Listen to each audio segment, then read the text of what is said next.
Hey, good morning. This is Annette on yet another walking talk. This last week I had something somewhat disconcerting happen to me, and I just wanted to share it with you. I ran out of my continuous glucose monitoring sensors. Type 1 diabetic, and these things, they talk to a transmitter, and the transmitter talks to my pump, and in unison they tell me where my blood sugars are at a moment's notice. And last week, I guess a week and a half ago, I noticed I had 3. That means I should last for 3 weeks, with 1 week for each one of them, so 3 weeks total. And I put the first one in, and it did not connect with my transmitter, meaning I had to discard it. And I thought, I think I'm going to go ahead and place my reorder, put my reorder in, put the second one in, and sure enough, it failed. There was too much blood at the site for it to read it. And then I put the third one in, and a day or two later, it just popped right out. The tape had not totally adhered to my skin. Now, this is not something that is brand new to me. I know it's happened before, but I was out of sensors completely. And I'd put my order in, but the first email that came back from the manufacturer is, "Thank you for your order. Everything is back ordered right now. It could be 2 weeks before we can process your order and get it to you."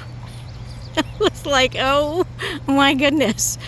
So I had to go back to what I had done before CGM, which is testing my blood sugars the minute I get up, before breakfast, after breakfast, before I go on my walk, after I come back from my walk, before my snack midday, after my snack, before afternoon snack, after my snack, before dinner, after dinner, before I go to bed. Yeah, I became a little compulsive about that, but that was the only way I knew where my blood sugars were. And I know that that's the best way to maintain my health and wellness. Unfortunately, I was high. My blood sugars were high for a good portion of those 5 days, and I realized, boy, I really need to go back to the basics, focus on the basics. Make sure I'm eating the low carb, no sugar added kind of foods. Make sure I'm doing my exercise, drinking lots of water, getting a good night's sleep. All of those things that I know are helpful to me in maintaining my diabetes. I do think there was a bit of anxiety going on there, and that might have been why they were running a bit high, but all week long, I just kept saying, they're coming on Thursday, they're coming on Thursday. And sure enough, yesterday they came, and I'm hooked back up, and such a sense of relief. I don't think I knew how much I was really counting on them, or how much I really depend on them until you don't have them. And yep, by golly, I do depend on them.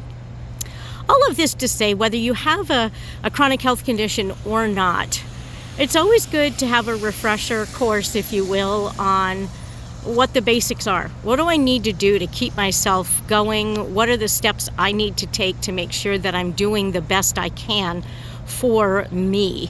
Whether it is in a situation like diabetes, or it's just you taking care of yourself and making sure that you're doing the things that you can do. I couldn't do anything about not having the sensors. I knew they were coming, but I could do the things that I knew how to do in order to get myself through that trying period of time. Always looking out for what I can do in the way of being optimistic, and so I encourage you all in that way as well. All right, you all take care, and we'll talk to you later. Bye now.